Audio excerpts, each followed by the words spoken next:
Welcome to Rose Squad Reviews, and today I'm going to be doing another Reader's Rambling, and it will be our last discussion on the Dimwood Forest series, which is, if you recognize this cover, this is our first book review that I did a little bit back, so if you're interested, check that out. I also did a Reader's Rambling on the book Ragweed, which is the prequel before Poppy. And today we're going to be talking about the villains in Ragweed, Poppy, and then the book that comes after Poppy, Poppy and Rye.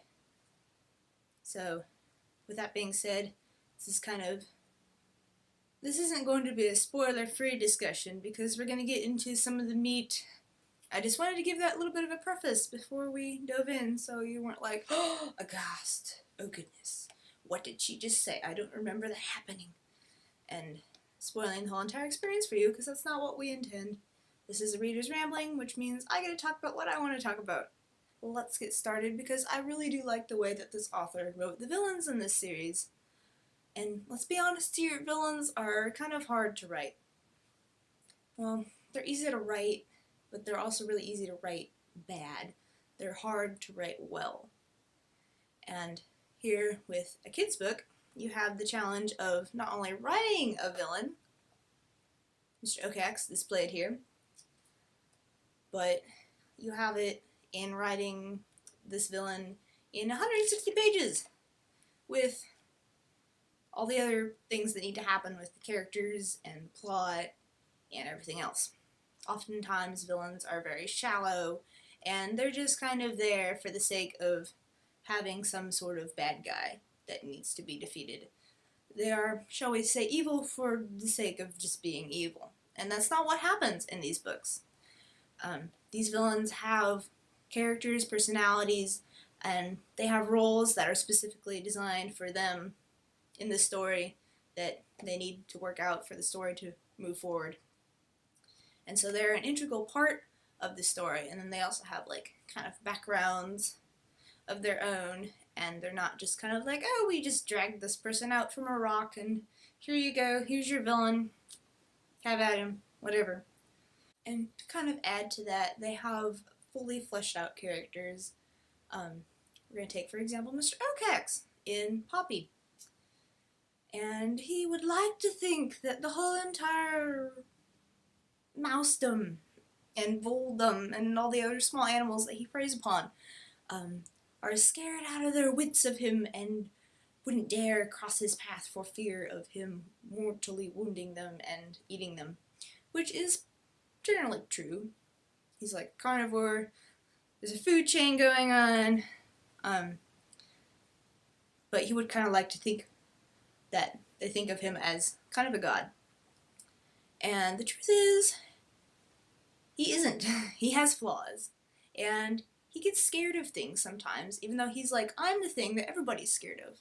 But he's scared of stuff himself. And so we get to figure that out with Poppy in the book, and that's just really enjoyable to kind of be like, oh, he's a villain, but he's also a person that we can sort of relate to. I mean, he's an owl, so he's not a person, but he's a character.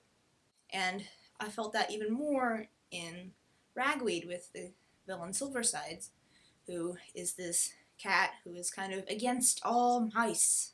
Like, there is no good mouse. The only good mouse is a dead mouse. It's kind of her philosophy. And she's kind of bent on killing mice, but also sort of freeing the city from their menace. And so she doesn't see herself as the villain. She definitely sees herself as the hero. And she feels like she has been wronged by mice because she used to have the perfect life. She would sleep on the bed of her girl, and they were just all happy together, and everything was perfect. And then her girl kind of got tired of her, and she got old, and she got moved down to like the basement, and she sleeps behind the heater or whatever. And the girl got this mouse, and she adores this mouse. And she lets the mouse like run all over her room and sleep by her pillow, which I've owned gerbils and hamsters before. It's probably not the best idea. But, I mean, the mice are, like, sentient in this book anyway, so we're just gonna roll with it. And so, Silversides feels like her place in the world has been usurped by this mouse. And so, It's kind of the basis for her whole thing against mice. And you really, you feel sorry for her because the girl is kind of rejecting her and is like, no, I don't like you. You're evil cat. Get away from me. Silversides feels wronged, and you really feel that through Avi's writing.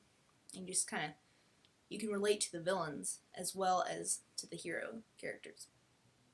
Also, parts of the stories are told from the point of view of the villains, so you literally get to go inside their heads and see things from their perspectives, which is always interesting, and it kind of helps reveal those character aspects that I've been talking about for the last few minutes. Both Silversides and Mr. Okax have something in common. They're carnivorous predators that are on higher levels of the food chain. Our next villain, in Poppy and Rye, which is a book that I haven't really discussed a whole lot, so I'm going to give you a little bit of a premise for like what is going on in this book. So we have Ragweed, the book. Here's a premise for the premise, guys. We have Ragweed, the book, which tells the story of Ragweed, and then we have Poppy, which tells the story of Poppy, and Poppy and Rye, I guess you could say, tells the story of Poppy and Rye. But it's based pretty much right after Poppy, the book ends, and Poppy decides, Ragweed's death is still fresh for her, and she's like, I need to go find his family and tell them what happened, because they deserve to know what happened. And you kind of get a little glimpse of his family in the book Ragweed, and so you know what they're like, and Ragweed is very much looked up to by, like, everybody. He kind of walks to the beat of his own drum, and everyone is like, oh, Ragweed! And back home, Poppy doesn't know this, but back at Ragweed's place, they're having a little bit of a crisis. And they're kind of like, if only Ragweed was back. Things would be all better, he would take care of this, it would be perfect. And Ragweed has this younger brother named Rye, who he loves his older brother, but he's kind of like, everybody loves him, and then I'm just kind of ignored and pushed to the side. And that kind of grates on his nerves a little bit. And the crisis that they're facing is that these beavers have come in and they've dammed up their little creek area, and they've kind of made a pond, and this pond has started to overflow into the mice's, their living area, and so they have to relocate, and the pond's just getting bigger and bigger and bigger, and they're like, this creek was kind of a source of pleasure for us, we got like fresh water from there, and we played in it, and it was just kind of like part of the reason why they had moved there in the first place. And then everything's just kind of getting overrun by all these beavers, and they're like, guys, we're trying to live here, you just like ruined our home.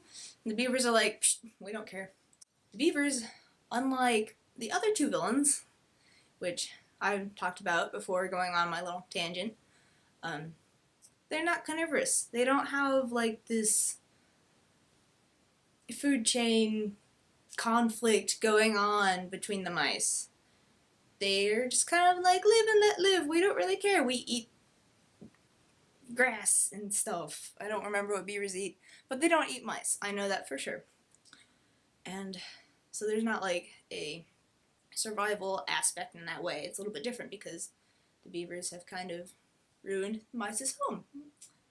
It's like you have this giant plant-eating dinosaur that came and stomped on your house, and you're like, hey, you just stomped on my house. And they just kind of look down and be like, I'm bigger than you. Deal with it, and walk off. And that's kind of the attitude that most of the beavers have, especially their leader, who's named Kanad. And he's this guy who seems nice. Like, he's always like, hey, how's it going? Is everything alright? Yeah, it's great. Glad to see you. You're wonderful, and I mean that sincerely.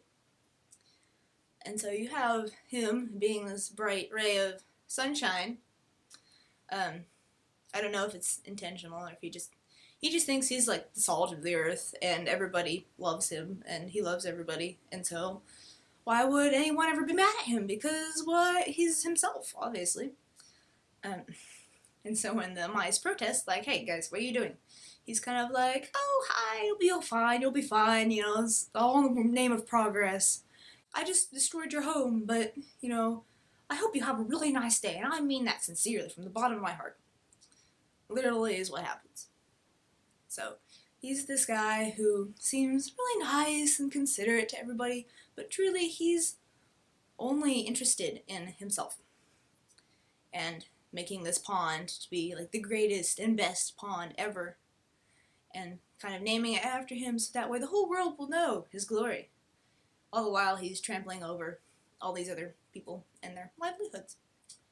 So that's a really fun dynamic, because not only do you have a different villain who isn't like actually trying to kill the mice intentionally, but you have this person who's kind of obnoxious, and you can sort of relate to him, but it's also more of like a love to hate kind of thing. I just think it's refreshing to find good, well-written villains in children's books, because, you know, things can kind of tend to get watered down a little bit, but I think that Avi really does a good job of punching through that and accomplishing his goal, which is a good story. That's pretty much all I had for today. We had 3 books to cover. I talked about all 3 of the villains, and, you know, not to say that there aren't other books in this series. I'm just focusing on these 3 because reasons. So yeah. So in keeping with Mr. Kinnaird,